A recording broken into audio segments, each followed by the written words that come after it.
Hi, everybody. Welcome to the Salesforce Business Analyst Virtual Trailblazer Community Group. I think I got all those words down.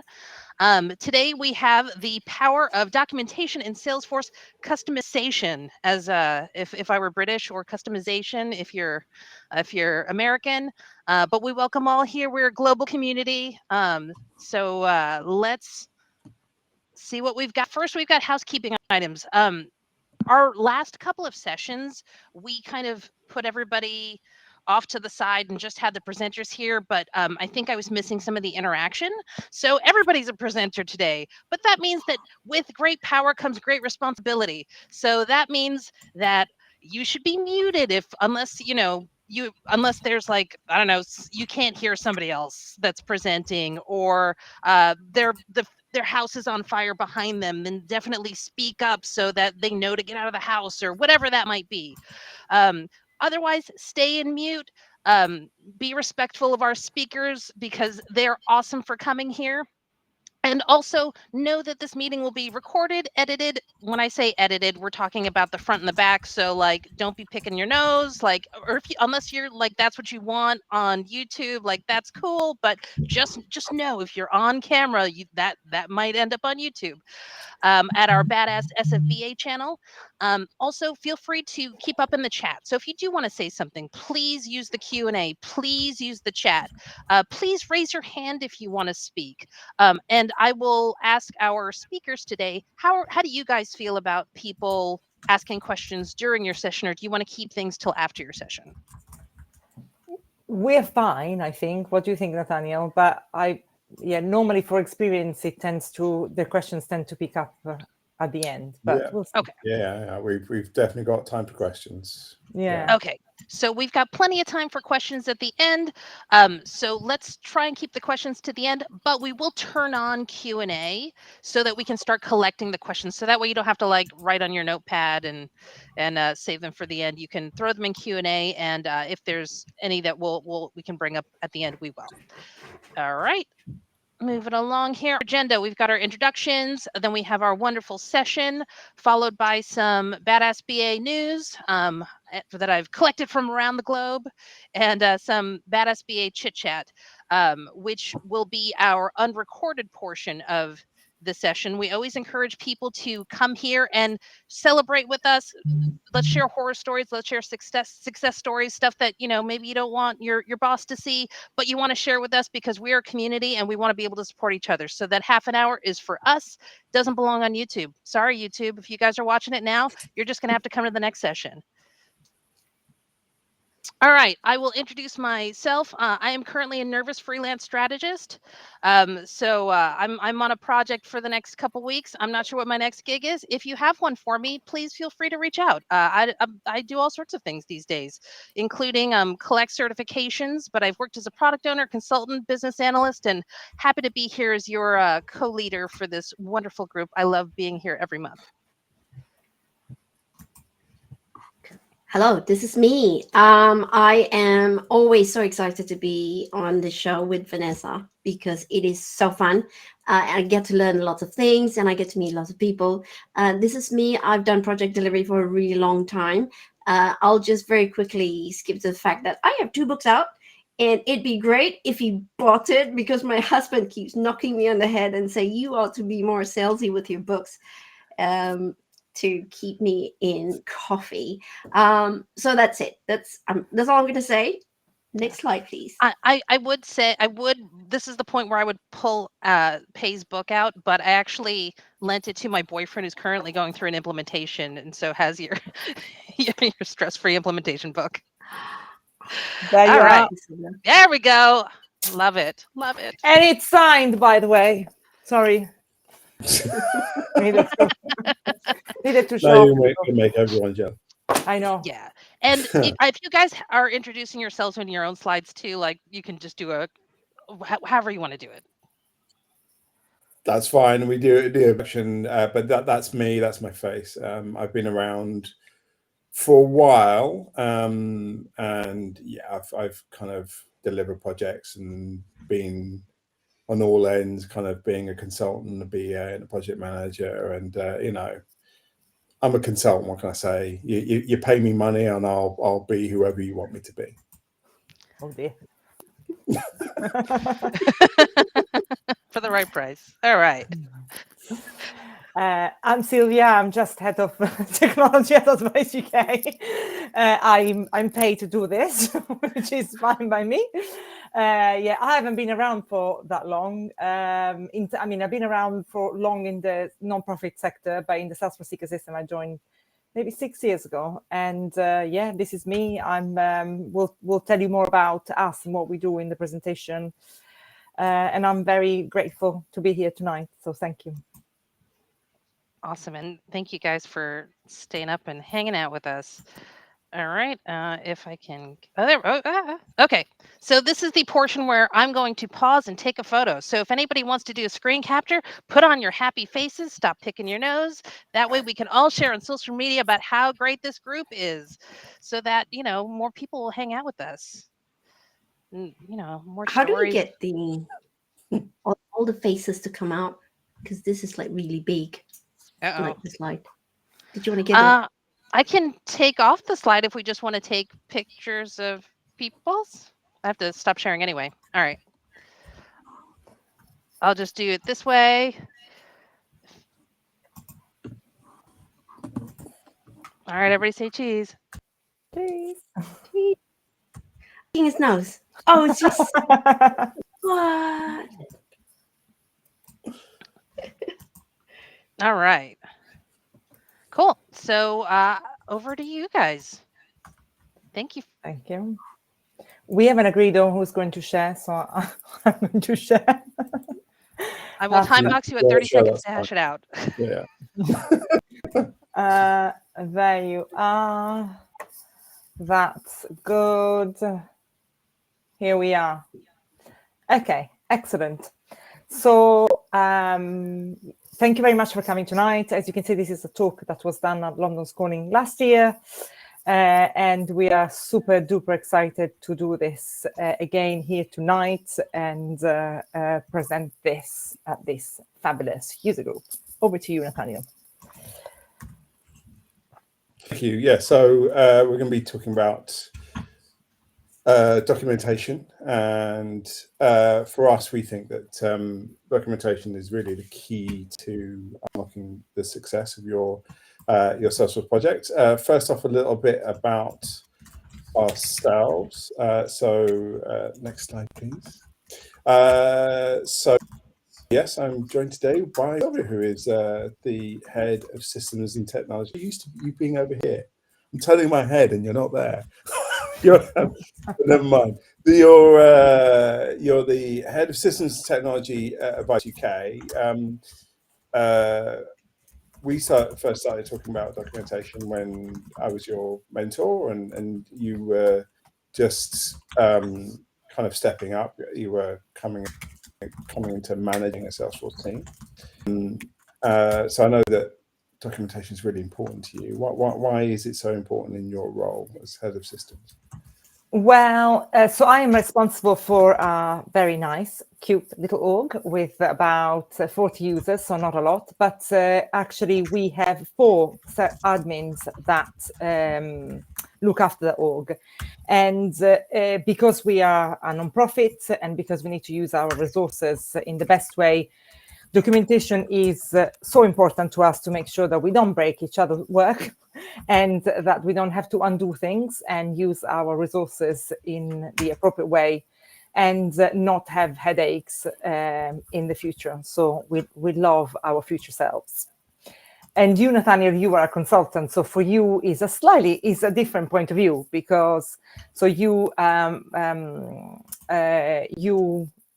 had your own consultancy called 3 Strides Cloud Consulting, and obviously I'm taking the point of view of the end user. But for you as a consultant, why would documentation be important to you, given that you go into a project and come out?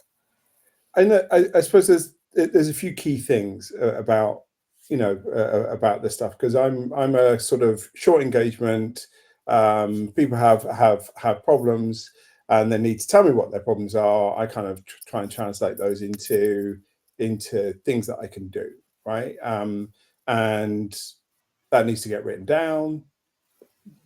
User stories, use cases, where however you want to do it. But I write stuff down, say this is what I'm going to do for you. This is my understanding of what we need doing, and then we agree like how much work I'm going to do, and then I go off and do it.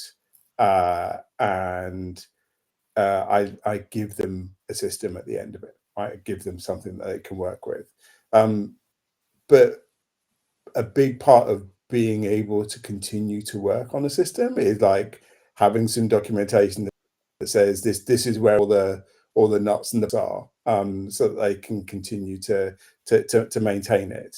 But also, I think documentation starts at the beginning of a project, and you agree on what you deliver, and you carry on delivering it, and and that's what you're paying for. And if you want some more, then well, we can discuss that, but we can always go back to documentation to talk about what the intention of this project was to start off with. So it's some technical delivery in there, and making sure that I'm technically delivering against a brief, but also just really making sure that short, sharp engagements remain short and sharp, but people get what they what they wanted. And I think that's really important as part of the document and the consultancy journey. So for us, this subject can be quite broad. We could have multiple user group meetup to talk about documentation. So we wanted to set the expectations of what we're going to cover tonight and what is documentation for us. So I personally, when I started doing my own documentation, I went out and looked for blogs, Salesforce Ben, videos. It was way before this user group was set up and before I met Vanessa. So for me, I really needed somebody to tell me, this is how you do it. So if you've never done documentation or you don't know where to start, then obviously we can give you some tools and some places to start. But we also understand that you may be doing things differently, and we're going to hear different point of views of different Salesforce professionals at the end. So that's where we would love to hear your point of view at the end, if there's anything you want to add that we haven't covered, because obviously we can't cover everything tonight. I say tonight, well, for you it's in the middle of the day, but anyway, it's night here, as you can tell. and there'll be, there's lots of lecture and project management, sort of specific tooling. I'm not going to cover all of that. What we are going to cover today is why you should consider documentation, making that part of your implementation lifecycle. What to document, how you can document, some options for how you document, and who should be responsible for doing the documentation. There's a bit of when in there as well, but all the all the questions, and we haven't got a lot of time to do it in, so let's go. So should we document? Well, we said that at the beginning a little bit about this, but so just to reiterate, we want to save money. It's about transparency. It's about let's not breaking each other work. But I have a specific example that for me really gives the essence of why.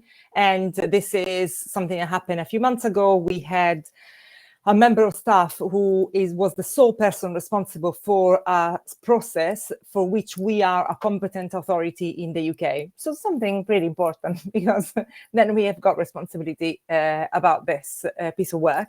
And this person unfortunately went off sick at the peak of this process, and the organization went into panic because nobody knew what was going on, what goes first, second, and third, what does what does Salesforce have to do in this process. And I said, no problem, I know exactly, because I've got the process documented, because I've got the customization documented, I know exactly when things should happen, and as long as we put the pieces together, And this is what happened. So I think that is the time when people might say, oh, wait, documentation. They're like, oh, documentation. Yes, thank God you had some, because now we know what you were talking about. And Nathaniel, do you want to say a bit more about the why for you as a consultant? Yeah, no, absolutely. So one of the things that I'm very keen on is to say that is to measure the success of what I'm doing. Agree with the client. This is what we agreed on. So we have a document at the beginning to say, what's our budget brief. There's different styles of that. We deliver against that. There's a constant measurement of saying, well, these are the things which are prioritized, and then hand that over. And then handing over really means it's your baby. You go off and look after it, and there shouldn't really be a need for you to come back and see me again. Yeah, it really needs to be what you do, and the way that you do that is you say, I have built something, it's documented. As long as you kind of vaguely know what you're doing with Salesforce, enough detail here for you to go off and run with it by yourself. And yes, that means that I don't have to be brought back for every tiny little update to put in an extra field or an extra pick list. But it also means yeah, but it also means that that no one, I hope, cursing and swearing, saying, "Oh, that thing Nathaniel put in." Oh, that's yeah, exactly. So and so it's that really it's my it's how it's one of the key things for me to manage that my clients remain happy even when I've gone. There was a hand up, and I don't know whether it was a mistake or a question. Obviously, we're happy to take the question, but if it was a mistake, I don't want to put you on the spot. So, okay. I think it was a mistake. Okay, so no problem. So when do you start documenting? So for me, I think it starts before you, Nathaniel, because for me, the documentation starts at the point somebody makes a request. And in our org, I have everyone raise a case. It's been quite difficult to make people use cases, to record requests. But for me, that becomes documentation either way, whether it becomes a project or whether it becomes nothing.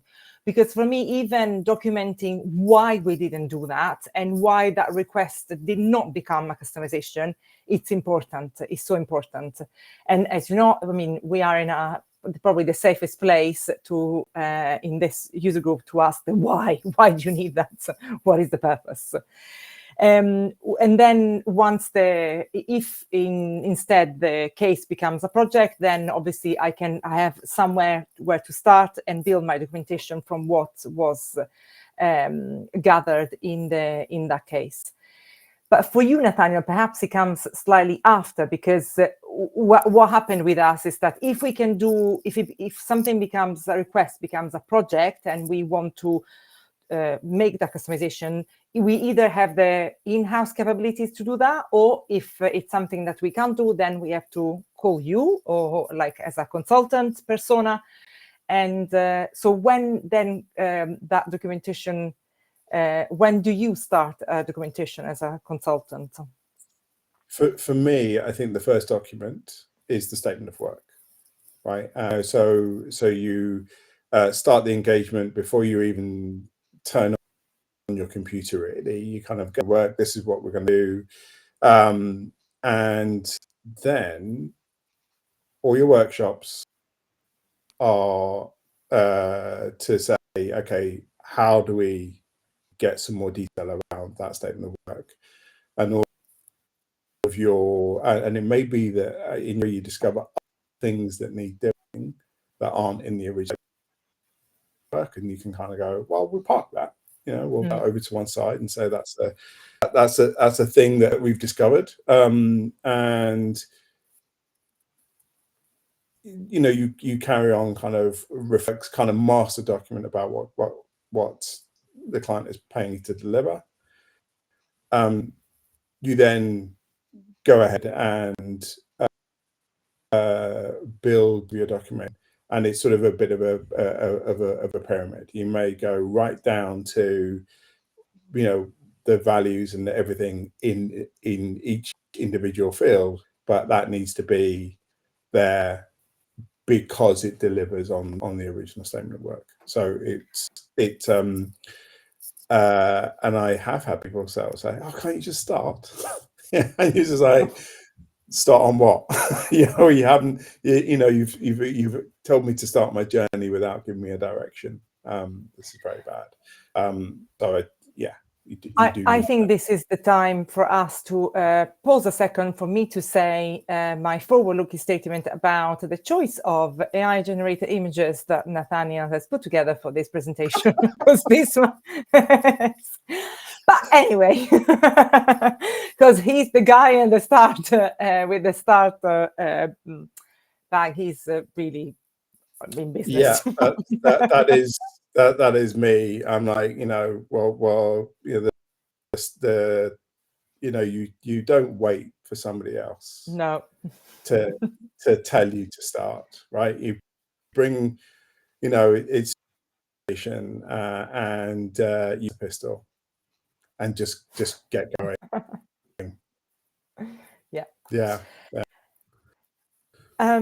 So in terms of what to document, I mean, we've had a few discussions when we were putting together this presentation, because sometimes documentation can be confused with training, and sometimes training materials can be part of your documentation in order to make sure that that customization, that piece of work in Salesforce is used properly.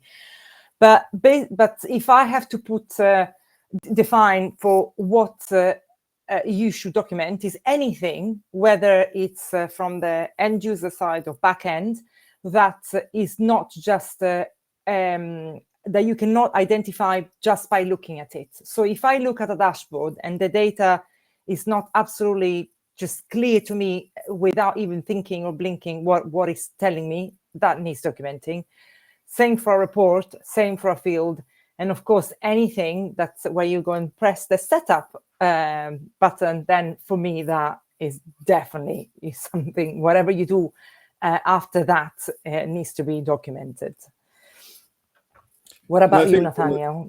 Yeah, I think one of the things which is really important about what you document and why you document it is if you're if you're thinking about, okay, so what should I document? What when it clicked was thinking, okay, when am I going to need to refer back to this? And most of the time, for me, I read documentation when I need to make a chat thing, right? So if I something today, in 6 months' time, someone asked me to look. I can't remember what I did 6 months ago. I'm going to need to look at the documentation, and that tells me, okay, this is where all this stuff is, right? There's a field there, and it's got some validation, or whatever. So if you're thinking, okay, what do I document? Just think to yourself. Think about what you're going to be doing in, like, when this thing and you have to revisit it. What level of detail and what things do you need in order to maintain this in the future? And if you have a system where everything's written in tons of Apex, then the code base that you're documenting. And if you have a very point and click system, then it's more your fields and your layouts that you're documenting. So, but it's whatever your system is will be different, but you are documenting for your future self or for someone that's very like you in the future. Let's look at some practical examples on how to do documentation. So this is, for example, a dashboard, and in the dashboard, as you know now, you can put text or widgets or even images. And so this is, for example, somewhere where you can add some explanation or links to external documentation. But even before you save that report to dashboard, the naming conventions are already a way to document, because they are a way to communicate and to make sure that people find what they need easily. So, and obviously never forget that both in when you save a report, you can add, you must, I got the wrong verb, add as much as possible in the description. And one thing that Nathaniel and I talk about a lot is perhaps because maybe the space is limited, and if you need more space, you can always reference external documentation, but it means that you will always find it. And another one, another example for naming conventions, this is actually a screenshot of my org. So I try to not share that much, but I love the fact that you can see these are some flows that we have in our org. You can see that by using a good naming convention, I know more or less the object that these flows are looking at and what is the flow doing. So we understand that, for example, the second one is about when opportunity are won and closed lost. And then obviously the description on the right gives me more context on what is the flow doing.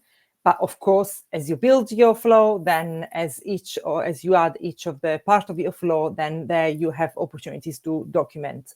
So basically what we are trying to say here is that your documentation should start within Salesforce. So Salesforce, document Salesforce with Salesforce is, in our opinion, the best way to start. And then, of course, you will build any external documentation that you can't build within the org itself. And then, Nathaniel, this is absolutely my favorite thing. There's one thing I will say. I was on the naming conventions.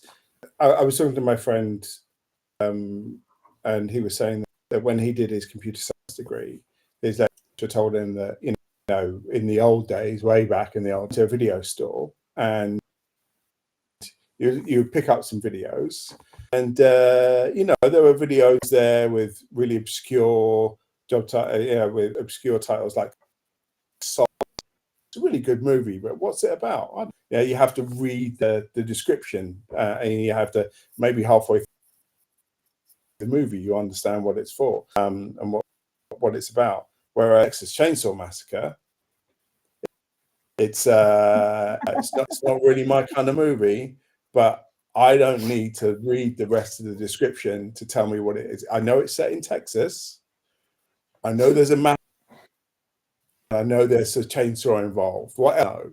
And if it's what you want, then that's the video for you.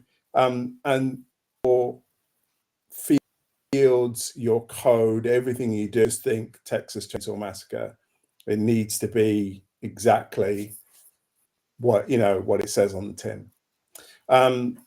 So you know, but don't say to your boss, I'm going to make everything like the Texas Chainsaw Massacre, because I think you're mad. No. So this is a report I use a lot, right? I do this a lot, right? Which is a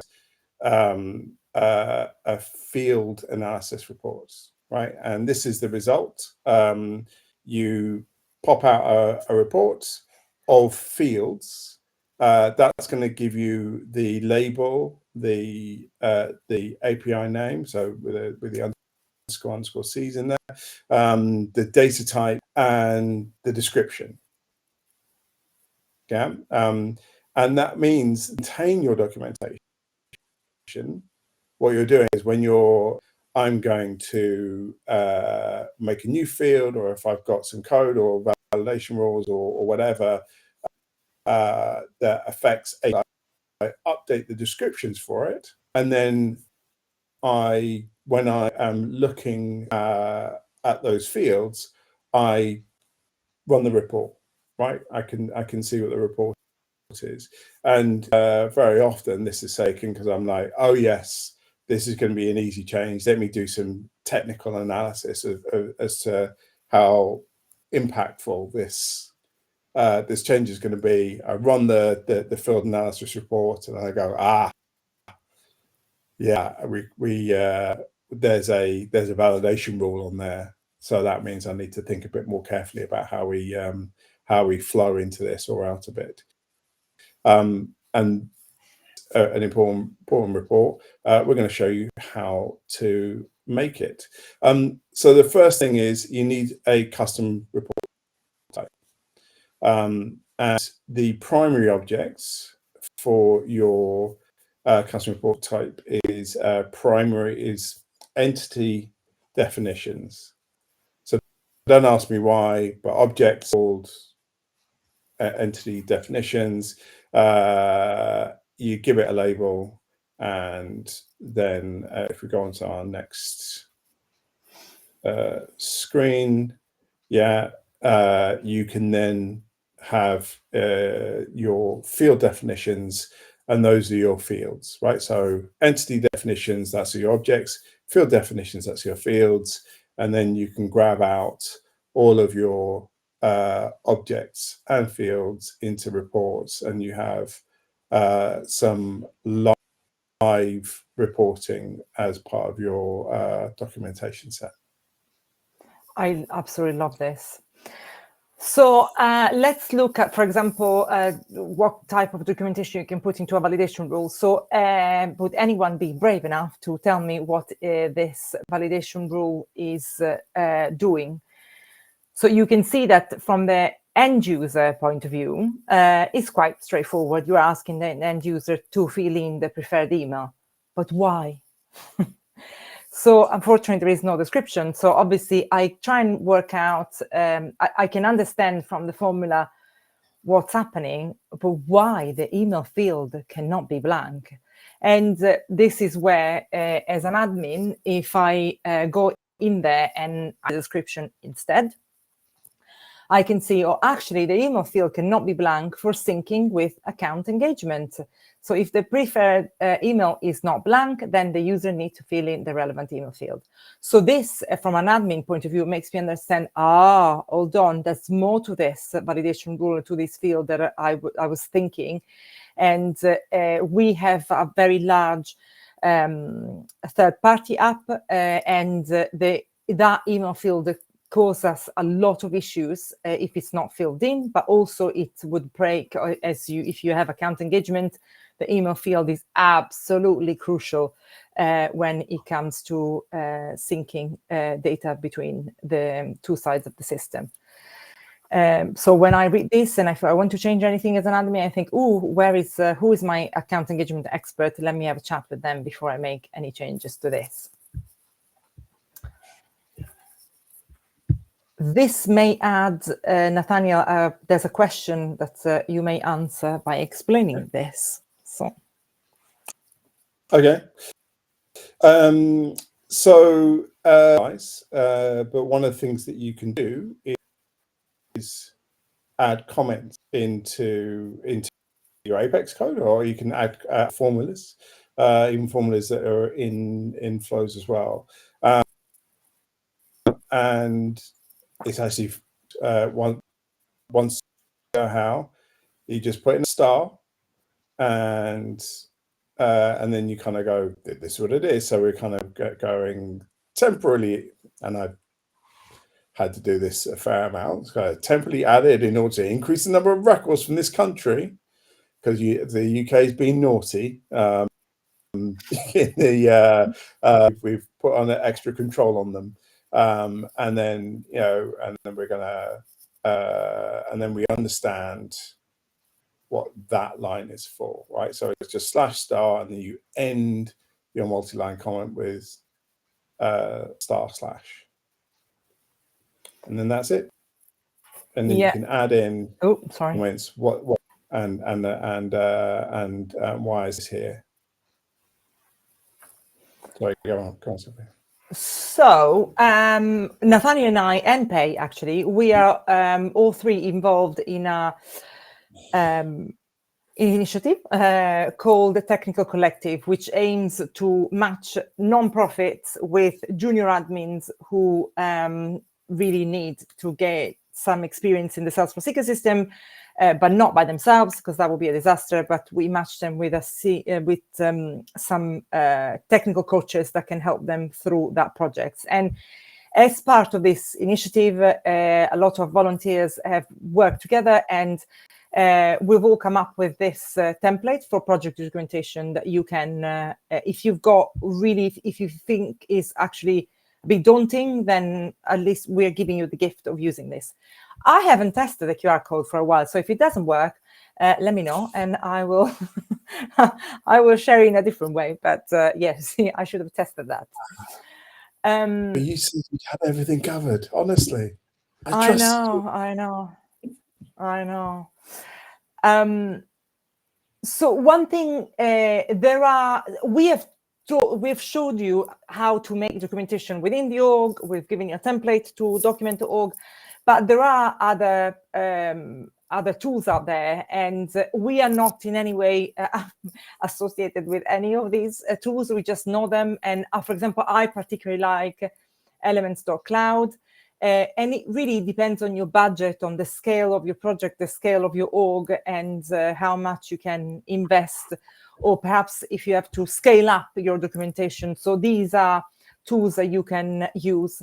And you may think, Jira, why Jira? Well, for example, for me as an end user, when I worked with a consultancy that used Jira to manage the project, and a lot of the documentation was there, at the end of the project, I've downloaded all those tickets that had documentation and added that to my documentation so that it wasn't lost. Because of course, once after a few months, your account with the consultancy is closed, then you think, oh, I should have. Why did we do that, or how did we do that? So that's why, for me, it's also part of documentation. We'll Absolutely. show you so many projects where people know what is in the system, but they can't tell you why things are there. Why do we have this fear? Why do we have this object? I don't know. It's we must have asked somebody to do it at some point, and that's been lost in a Jira ticket somewhere. So it's important to keep a hold of these things. So I'm giving you a couple of examples of, for example, what elements.cloud does. And because you are BAs, you're going to understand my excitement when I've learned that because now they have AI helping them with their tool. Then, for example, they have a tool that would do your process mapping while you're doing the discovery call. So if you are asking a client to walk you through their current process, here you are at the end of the call, you got the process map, and then also it automatically creates user stories for you, which is fantastic. And obviously, it's, as I said, this one of the tools is the one that I don't personally use it in my org, but if I had to choose one, it would be this one. So yeah, I think this is one of the slides that I gave the AI a prompt, right? And I said, "Oh, we're blue. You went on one." Oh, sorry. I was trying to multitask and respond to the chat, but maybe I'll do that later. We're so disgusted with my slide, you couldn't look. I told the AI, I gave it a prompt, and I said, exactly what I wanted: documentation, one person and everybody giving each other a high five, and it just went, all the hands together in one massive high five in the middle. I think, and they're all twins. I know, right? The diversity policy in this org It's so bad that everybody looks exactly the same. But yeah, just as a note, if you're going to be doing AI, you're going to be doing prompts and stuff like that, you need to feed the beast, right? You need to give it prompts that you recognize and that you learn, and kind of, what did I put in here to get that result? Yeah.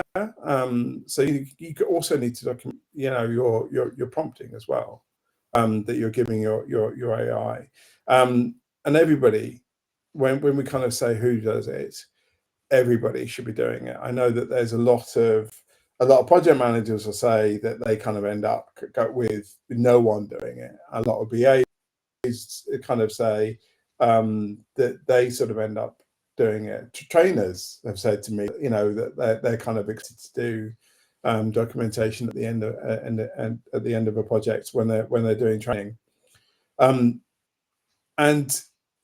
what happens then is your documentation gets skewed one way or another. So if it's only developers, you only get development documentation, and you don't get any of this any stuff of why that piece of development was done. And if it's only BAs, then sort of the technical detail of are done don't get in. But and the reason why the prompt is one person's doing it, although everyone is responsible for putting in their element, their part of the documentation, it all needs to go into one place. And the best way of doing that is to have one person that's driving and responsible for ensuring that the documentation is in place. Talking of AI, one of the things that you would be inclined to think, and one of the things I've been looking at is, it's great, you can click on a button to define, give you some documentation of what a flow does, right? And I think we're going to be seeing more of this. And I play with that. That's fantastic. What it really highlights is that some of my colleagues have said my variable, as a variable, or as a version of yes. That's what you're going to end up with. It's going to say my variable, and it just, when you see that on a piece of paper or on a screen that's not in your flow, you think, what the hell is this? What's this?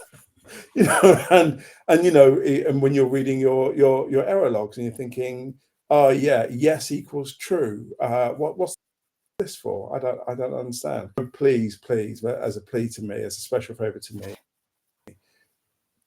think about how you're naming things in your flows, in your things, so that when you do click a button for the AI to spit out documentation automatically, it's got something to go on, is what to do. Because believe me, if you don't, Texas Chainsaw Massacre, if you give it something that isn't descriptive, it's not going to be able to describe it to you, back to you. Okay, so your job is done, right? Yeah, all done, right? We've done, finished our project, documentation is done, and Nathaniel leaves the client. I say goodbye to the consultancy, and the documentation is there and done. Of course not. A lot of you have said in the chat that, of course, documentation is live. It changes.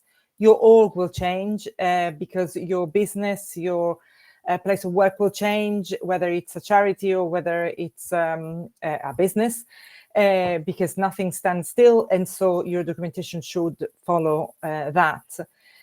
We are, for example, in the process now of reviewing a piece of customization that was done 3 years ago, because the team in charge of that piece of work has changed and their way of working has changed. It's a much younger team, and they just use the system in a different way. And so we have to go back to the documentation and say, okay, we did it this way, but now we have to make some changes. But we didn't have to start from scratch because we had the documentation. So I take documentation so seriously that I ask my team to meet. So we all work remotely, but at least once a quarter, we meet in the office all together for one full day reviewing current documentation. And the rule is that we make at least 3 achievable actions that then we can bring back to the following meeting in order to improve or make changes to our documentation. I'm going to make you laugh because I just realized that actually on my desk, I've got this that was given to me. I think that the person who gave this to me is actually today in the call and is, but did you document it? Because if it's not documented, like if it's not in Salesforce, it's not happening. It's not documented, it doesn't exist, right? No. Yeah. Nathaniel. Yeah, I'm as I say, I've been around for a while and I've done lots of projects. When I was and yeah, we're going to share a little bit about what can go wrong, how to avoid it, and there's a few choice stories. One of the things that I did when I was a young foolish consultant is kind of, you're putting in the statement of work and you're saying this is what I'm going to do, and you put as a line item documentation, this so many hours, and a lot of people, several people kind of go, no one ever reads that, we don't need documentation, we'll take that off, we'll save ourselves a bit of money. So I was like, fine, whatever, I'll take it off, you're the client. And inevitably, as I said, I can't remember what I did 6 months ago, like 3 projects on, I can't remember. And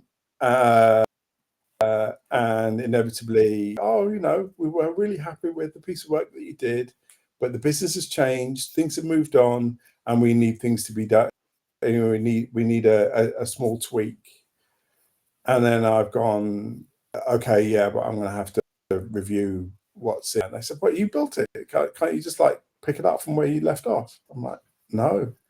I could have done if there was some documentation, but as it is, I'm just going to have to do, read it up, do some discovery. And that's money saving efforts, to not have me do documentation just meant that the client ended up paying more because I needed to reread the whole thing. And fortunately I was like, I didn't say my variable, and I did was able to read it and improve on it, but by God, they were not happy. And the other thing that happened, not with the same client, but somewhere else, is that, we were I was looking at what's in the system, doing an audit and saying, these are the things that you have in, and no one's really using this feature. And they were like, oh, okay, well, what's it for? I don't know, it's your business. I don't know as well. I can tell you what it technically does and what it says it's for, but they hadn't kept the tickets, and they hadn't kept what it was for. And basically, long story short, they to develop a feature. They put in some objects and some automations and some stuff, not documenting that it had a dependency on some other things for it to properly work. And yeah, they had this half-built thing which nobody ever used, and that purely because they hadn't gone through their user stories and their use case properly right from the start. And so from the technical end, or from the kind of user story end, that lack of documentation means that you can just have things blow up, have things not, and waste time and money. So it's always a good idea to document all the way through. Someone shared with me that they started a job, and there was a great folder called documentation with lots of files in there and all the headings. And then when they went into each of them, they were empty. They were just the headings. And then another story of somebody that said, I went on holiday, and admin said, I left all the documentation, everything is there, no problem, but they didn't tell the colleagues where it was, so they couldn't use it. Yeah. Yeah.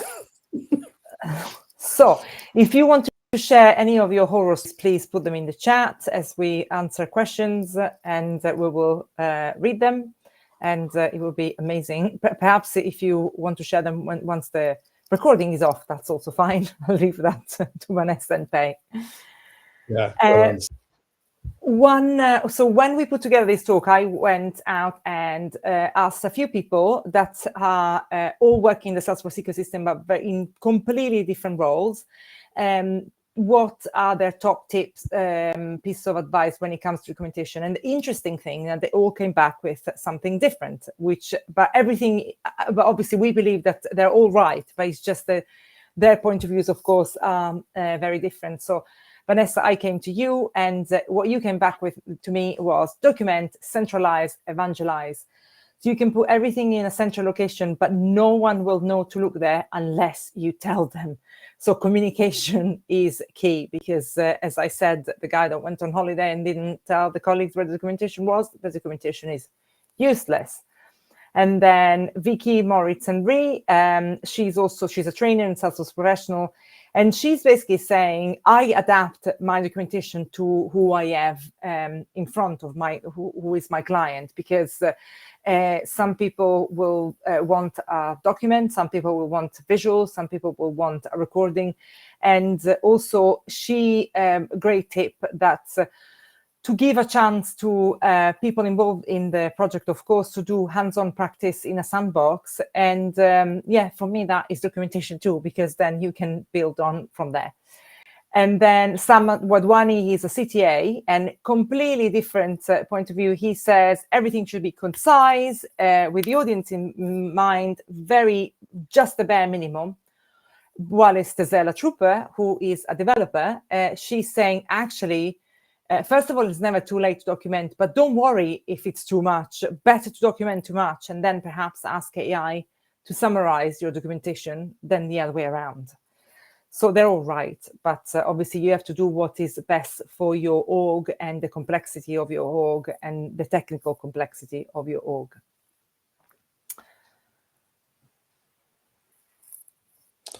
So yeah, I think conclude from this that if you want to be successful in your projects and your career, don't be shy. Start documenting, and you'll unlock the success. Perhaps we can get some questions. If there are so many, I don't know where to go back to. So we have some in the Q&A. Let me go back. Let me go to the Q&A. Yes, and first let me just say thank you so much, everybody. Please throw your undying gratitude in the chat, and you can express your gratitude by questions and wild excitement on camera. So I'll go through a couple of the questions that we had in the. I can't see them, so okay, I'm happy to do it. And then afterwards, stick around for a little bit of BA news, and then chit chat, unrecorded chit chat. Ooh. Okay, so first, where do you keep your documentation that has sensitive information like passwords, or when you're coding? Or like when you're coding, so no hard coding on GitHub open source if you do not have a server on site. I wouldn't put sensitive information as part of your documentation. For me, it should go somewhere else. I think for me, documentation is something to share. So if there's sensitive information, then it's not probably part of the documentation that we are talking about. But what do you think, Nathaniel? I've done things like documented things where integrations have been part of the documentation, right? So you're putting in, the client secrets and all that gubbins for how you connect with another system. And in those instances, put them in the same place as the rest of your documentation, but password protect it. So, you know, you have your shared, you can see everything, but there's going to be a few key pieces of information that is in and it could be in Word or in PowerPoint or whatever your preferred thing is, but you know, that file gets password protected, and then, you know, your developers, the people that need to see that know what, and casual observers don't. Awesome. I think you actually covered the who uses what tools and for what. So Confluence, Jira, Elements Cloud. I think that this is before that slide. So unless there's anything else you want to add, I think we've got that one covered. There's a new player called Sweep that kind of that says and I haven't yet. I've only seen some demos of it going through your system and documenting it. So, you know, someone wants to check that out, then that's a new player on the market as well. You know, I'll throw on Sonar has a really nice data dictionary that I like. Okay, and then the last question we've got is, how can you manage if you have 4 different admins consistently documenting any changes and doing the documentation of these changes? So I have created a policy. Well, I say but actually I've written a drafted policy, but I wanted everybody to contribute to the policy, because when you write a policy, you don't want to feel that this is the way you should be doing. It's the way we want to do things. And in the policy, we're basically saying what happens and when, what is the order. So, for example, when who writes the user story, who maps the process, who writes the user stories, then when it gets passed on to the admin, then who does the testing, when oh my gosh, when you do any mini implementations and push things through from the sandbox to the live environment. And I'm going to tell you, up to now, touch wood, we haven't broken anything, just because people understand. And when people don't follow the policy, there are consequences. So I think it's really through documentation and communication, that's how we manage that. Does this answer the question? I think your documentation needs to be part of your release management cycle, right? So it's part of your DevOps. I can see a few questions on the chat. I can see someone saying a common question is not to get lost number of docs and links. Sometimes you see that at stakeholder sites. And yes, you can get a large number of docs and links. That's why we one of the things that we talked about is having lots of people documenting, but one person responsible for bringing that together and having, you know, if you do have a large number of docs, just have another doc which says this doc is about this doc is about that doc is about this, and then, you know, you have an index or a sort of, you know, a reference library there. I think Eugene, you saw is your documentation provision and manager in a manner where modifications can be linked, referenced, contextualized by ticketing version control system, and there is a thumbs up on that from somebody, and I'm going to add a thumbs up to it. Yes, absolutely. Yeah. So if you've got something like Jira and you've got separate documentation, do reference your documentation in Jira, ticket in your documentation, so that you sort of some idea of how you're delivering something, as well as why you're delivering it and how that's being done.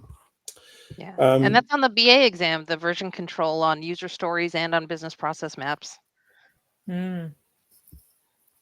Good tips there in the exam. Yes. Cool. All right. And then Steve, I'm not sure if we're running out of time. Saying, you know, you've done something, mutter to yourself, what idiot did this? and then realizing that it was you 6 months ago. Oops. Yeah, I've been there. I think we all have. All right, so I'm going to move to our BA news. Thank you guys for answering our questions. I hope you stick around for BA unfiltered chat in just a little bit. All right, I'm going to go ahead.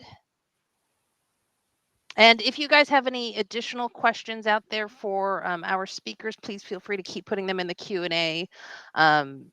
Certainly I chat too much to like go up and filter the stuff that we to go hunt for questions. So, all right, I will try and get through this quick, and then we will move on to our unfiltered chat.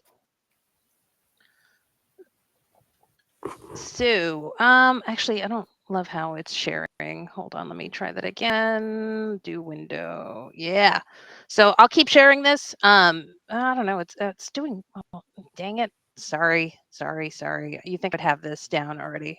That's the one I want. Yes, this one. Okay, cool. So I'm going to keep sharing this every session just because it's for a good cause. So there's the QR code if you want to donate £50 and get a copy of Pay's book. It goes to the charity that Pay is very deeply associated with. And also you can learn about business analysis at the same time.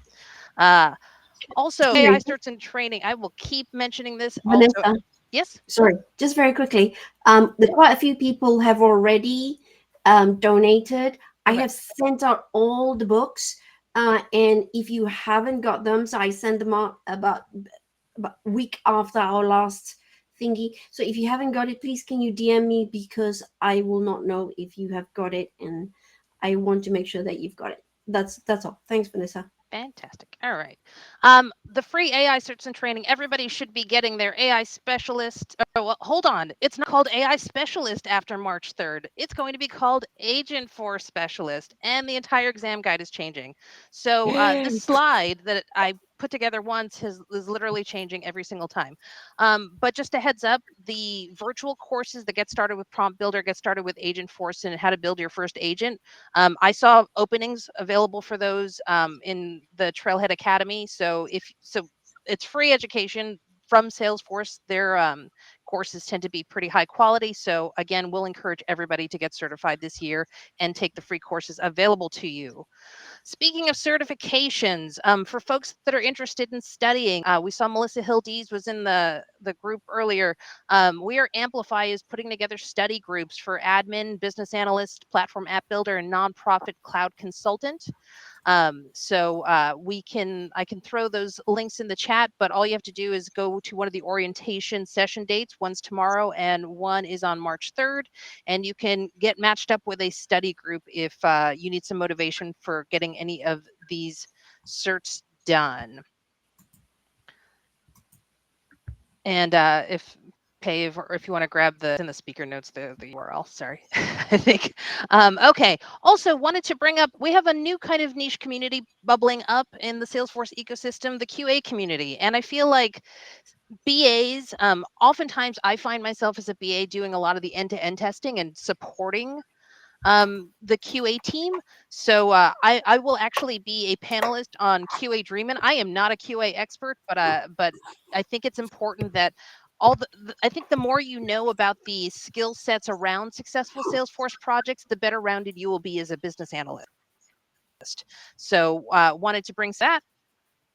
Also, next week, come hang out with me. Pay if you're going to be in San Francisco and want to hang out at TDX, have a ticket.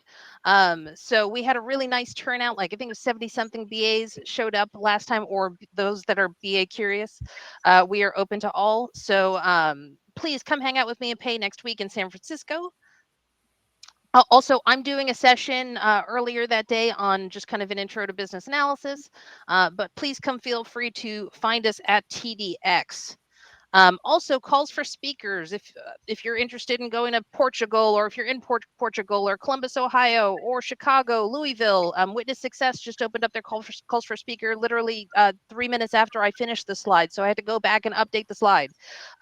Forcelandia, if anybody can figure out what the date the call for speaker closes. I couldn't, but it's open. So go speak places, evangelize business analysis in the ecosystem, make projects better for everybody. Also, you want to come speak at our group.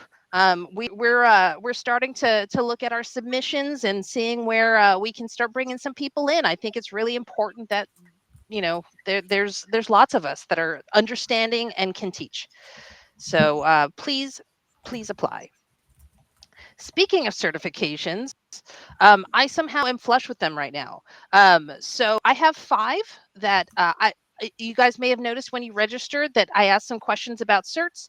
I will pick 5 of you very shortly and let you guys know if you won a voucher.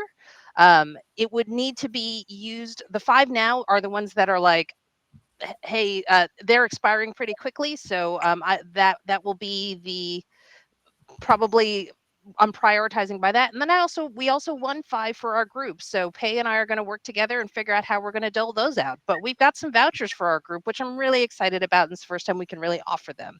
So I will be messaging folks that won post meeting. I mean, I'm not going to spin a wheel now. We've got gossip to do. So thank you everybody again for coming to our session. And on that, I will close the recording here, and then everybody can hang out and unmute and tell us about your certifications, your gossip, your horror stories, your success stories, your documentation success stories, your documentation horror stories, or just tell our speakers how great they are.